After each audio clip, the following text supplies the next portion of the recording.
Underground golden tractor robot RC robot. Suraj नाम का एक गरीब किसान एक गांव में रहता था। खेत की जुताई के लिए उसे ट्रैक्टर की बहुत जरूरत रहती है। तब वो सोचता है, खेतों के काम करने के लिए ट्रैक्टर की बहुत ज्यादा जरूरत है। अगर जमींदार से किराए से ट्रैक्टर लेता हूँ तो उसने भी किराए के दाम आसमान पर पहुंचा दिए हैं। इससे अच्छा है मैं खुद का ट्रैक्टर खरीद ले। ये सोचकर सूरज कुछ पैसों का इंतजाम करके एक ट्रैक्टर खरीदता है और अपने खेत में उस ट्रैक्टर से काम करने लगता है। जब ये बात जमींदार को पता चलती है तो उसे बहुत गुस्सा आता है। तो वो जमींदार सोचने लगता है, ये क्या सूरज ने नया ट्रैक्टर खरीदा, इसे देखकर बाकी किसान खुद के ट्रैक्टर खरीदेंगे। अगर ऐसा हुआ तो मेरा धंधा तो डूब ही जाएगा। कोई भी मेरा ट्रैक्टर किराए पर नहीं लेगा। मुझे किसी भी तरह इस सूरज को रोकना होगा। ऐसा कहकर जमींदार अपने आदमियों को बुलाता है और उन्हें सूरज के ट्रैक्टर को गायब करने के लिए कहता है। रात के समय जमींदार के आदमी सूरज का ट्रैक्टर चुरा कर गांव से बहुत दूर जंगल में ले जाते हैं और वहीं पर एक बड़ा सा गड्ढा करके ट्रैक्टर को अंडरग्राउंड में गाड़ देते हैं। तब जमींदार खुश होकर सोचने लगता है, सूरज का ट्रैक्टर गायब होने से अब कोई भी मेरे रास्ते में नहीं आएगा और ना ही कोई नया ट्रैक्टर खरीदेगा। इस तरह जमींदार बहुत खुश हो जाता है। पर जब सूरज अपने ट्रैक्टर को घर पर नहीं पाता तब वो बहुत दुखी होता है। उसे सब पता होता है कि उसके ट्रैक्टर के गायब होने के पीछे जमींदार का ही हाथ है, पर वो कुछ नहीं कर पाता। इस तरह से कुछ दिन बीत जाते हैं। सूरज उदास होकर अपने खेत के पास बैठा सोचता रहता है, अब मैं अपने खेतों में कैसे काम करूंगा। मेरी सारी जमा पूंजी मैंने उस ट्रैक्टर खरीदने में डाल दी। अब तो दूसरा ट्रैक्टर खरीदने के लिए मेरे पास पैसे भी नहीं हैं। क्या करूं, कुछ समझ में नहीं आ रहा। वो ऐसा सोचता रहता है कि तभी उसके खेत में आसमान से एक स्पेसशिप आके गिरता है। उस वजह से एक एलियन घायल हो जाता है और वो स्पेसशिप से बाहर आता है। एलियन को देखकर सूरज सोचता है, अरे ये तो एलियन जैसा दिख रहा है, पर ये तो बहुत घायल है। मुझे इसकी मदद करनी होगी। सूरज उस घायल एलियन को अपने घर ले जाता है। उसके जख्मों पर वो मरहम लगाता है और उसके अच्छे से देखभाल भी करता है। 1-2 दिन में ही एलियन पूरी तरह से ठीक हो जाता है। एलियन सूरज का शुक्रिया अदा करता है और वो दोनों बहुत अच्छे दोस्त बन जाते हैं। बातें करते करते सूरज के साथ जो कुछ भी जमींदार ने किया वो सारी बातें एलियन को बता देता है। तभी एलियन कहता है, तुम चिंता मत करो सूरज, अब मैं तुम्हारी मदद करूंगा। एलियन जमींदार का सारा सोना चुरा कर उस जगह जाता है जहां पर जमींदार ने सूरज का ट्रैक्टर अंडरग्राउंड में गाड़ दिया था। तब एलियन अपने पावर से सारे सोने को पिघला देता है और वो एक छोटा सा गड्ढा करके सारा पिघला हुआ सोना उसमें डाल देता है। वो सोना अंडरग्राउंड में जाकर सूरज के ट्रैक्टर पर चढ़ जाता है और वो ट्रैक्टर सोने का बन जाता है। अरे ये तुम क्या कर रहे हो? पहले तो तुमने जमींदार का सोना चुराया और अब ये सब कर रहे हो। जमींदार को अगर पता चल गया तो वो मुझे कहीं का नहीं छोड़ेगा। तुम्हारे डर का भी उपाय मेरे पास है, अब तुम बस देखते जाओ। एलियन अपने पावर का इस्तेमाल करके उस अंडरग्राउंड गोल्डन ट्रैक्टर को एक रोबोट में बदल देता है। तब वो गोल्डन ट्रैक्टर रोबोट जमीन से बाहर निकल आता है। उसे देखकर सूरज बहुत चकित हो जाता है। तभी एलियन फिर से कहता है, अब ये गोल्ड ट्रैक्टर रोबोट हमेशा तुम्हारी मदद करेगा और खेतों के कामों में भी मदद करेगा। एलियन ऐसा कहकर अपनी स्पेसशिप में फिर से वापस स्पेस में चला जाता है। सूरज उस अंडरग्राउंड गोल्डन ट्रैक्टर रोबोट से खेत जोतता है और अपनी फसल उगाने लगता है। जब ये बात जमींदार को पता चलती है तब वो बौखला जाता है और कहता है, इस सूरज की इतनी हिम्मत कि मेरे घर से सारा सोना चुराए। पहली बार तो इसके ट्रैक्टर को अंडरग्राउंड में गाड़ दिया था, लेकिन अब तो मैं इस सूरज को जिंदा नहीं छोड़ूंगा। जमींदार शहर से एक रोबोटिक इंजीनियर बुलवा कर उसे आरसी रोबोट बनाने का कहता है। तब वो रोबोटिक इंजीनियर काफी दिन की मेहनत के बाद जमींदार के लिए आरसी रोबोट बनाता है। जमींदार अपने आरसी रोबोट को साथ लेकर सूरज को मारने उसके घर आता है। तब उसे वहां अंडरग्राउंड गोल्डन ट्रैक्टर दिखाई देता है। उसे देखकर जमींदार को और भी गुस्सा आता है। वो सूरज को घर के अंदर से बुलाता है और कहता है, सूरज के बच्चे, घर से बाहर निकल। मेरा सोना चुरा कर तूने गोल्डन ट्रैक्टर खरीदा। मेरे सोने को तूने अपने बाप का माल समझ रखा है क्या? जमींदार के ऐसा कहते ही सूरज बाहर आता है। तब जमींदार अपने रोबोट को कहकर सूरज को मारने का कहता है, लेकिन जमींदार के रोबोट का सूरज को मारने से पहले ही गोल्डन ट्रैक्टर रोबोट में बदल जाता है।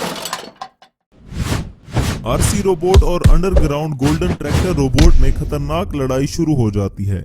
दोनों एक दूसरे की जमकर धुलाई करने लगते हैं। RC robot underground tractor robot पर बहुत हमले करता है, लेकिन अंडरग्राउंड गोल्डन ट्रैक्टर रोबोट बहुत पावरफुल था। उसने आरसी रोबोट को वहीं पर डिस्ट्रॉय कर दिया। जमींदार वहां से भाग जाता है। उसके बाद वो सूरज और उसके अंडरग्राउंड गोल्डन ट्रैक्टर रोबोट के बीच में कभी नहीं आता। इस तरह सूरज अपने अंडरग्राउंड गोल्डन ट्रैक्टर रोबोट से लोगों की भी मदद करता है। जंगल में अचानक हड़बड़ी मच गई। जंगल में रहने वाले जानवर गांव की तरफ भागने लगते हैं। जंगल में मैजिकल ट्रैक्टर रोबोट आया हुआ था। तभी गांव में रवि और किशन नाम के दो दोस्त बातें करने लगते हैं। अरे ये जंगली जानवर घबराते हुए ऐसे क्यों भाग रहे हैं? आखिर क्या हुआ होगा? हाँ रे, वैसे अभी धूप का भी मौसम नहीं है, तो जंगल में आग भी नहीं लगी होगी। लगता है कुछ तो गड़बड़ है। चलो हम देखते हैं कि क्या बात है। ऐसा कहकर रवि और किशन दोनों जंगल में जाने लगते हैं कि तभी उन्हें एक बड़ी सी परछाई नजर आती है।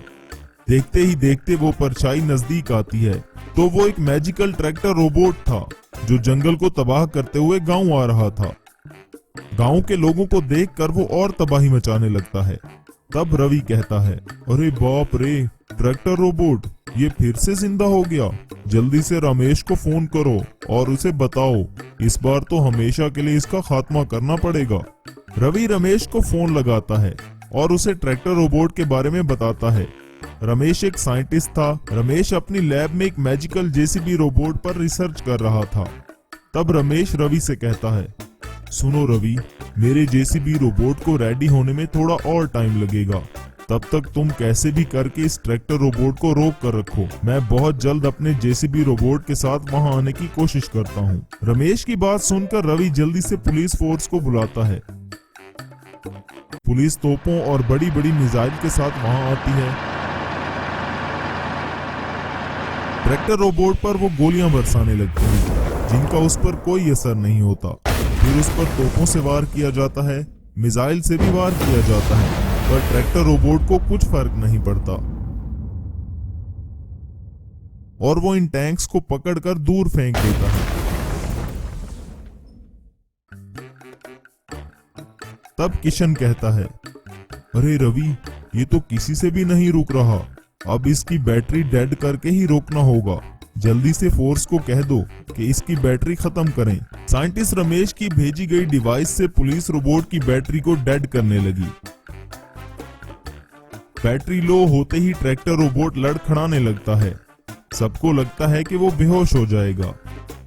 इधर रमेश लैब में अपने मैजिकल जेसीबी रोबोट को रेडी करता है। तब जाकर वो एक्टिव होता है और रमेश इस जेसीबी रोबोट से कहता है, मैजिकल जेसीबी रोबोट, जल्दी जाओ और उस मैजिकल ट्रैक्टर रोबोट को खत्म करके आओ जो गांव में तबाही मचा रहा है। रमेश की बात सुनकर मैजिकल जेसीबी रोबोट लैब से गांव की तरफ चला जाता है। मैजिकल जेसीबी रोबोट गांव में पहुंचता है। तब देखता है कि मैजिकल ट्रैक्टर रोबोट बेहोश नहीं होता। तब मैजिकल ट्रैक्टर रोबोट को बहुत गुस्सा आता है। वो किशन और रवि को दोनों हाथों से पकड़ लेता है। वो इन दोनों को मारने ही वाला था कि तभी पीछे से मैजिकल जेसीबी रोबोट आता है। तभी रवि कहता है, आ गया magical JCB robot. Tractor robot, तेरी तो अब खैर नहीं। रवि की बात सुनकर ट्रैक्टर रोबोट उन दोनों को छोड़ देता है और मैजिकल जेसीबी रोबोट पर हमला कर देता है। पर मैजिकल जेसीबी रोबोट गांव से जंगल की तरफ भागता है। उसके पीछे पीछे ट्रैक्टर रोबोट भी भागता है। फिर एक जगह पर मैजिकल जेसीबी रोबोट रुक जाता है और दोनों में लड़ाई शुरू हो जाती है। दोनों रोबोट एक दूसरे पर एक जैसे ही वार करते हैं। कभी magical JCB robot tractor robot को मारता तो कभी tractor robot magical JCB robot को। इस तरह उनमें भयानक लड़ाई हो रही थी।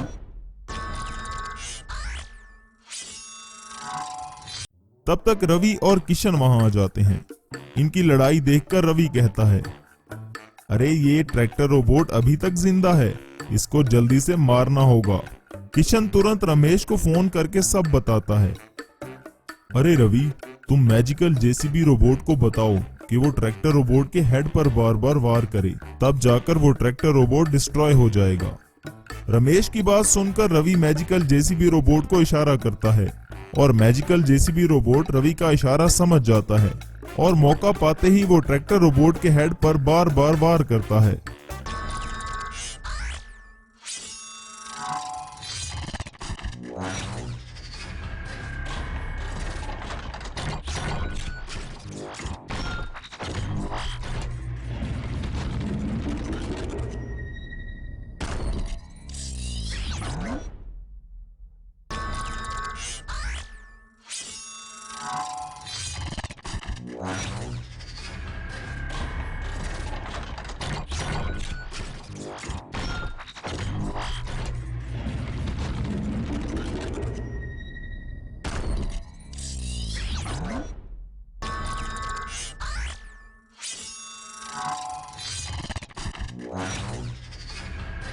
और ट्रैक्टर रोबोट को वहीं पर डिस्ट्रॉय कर देता है।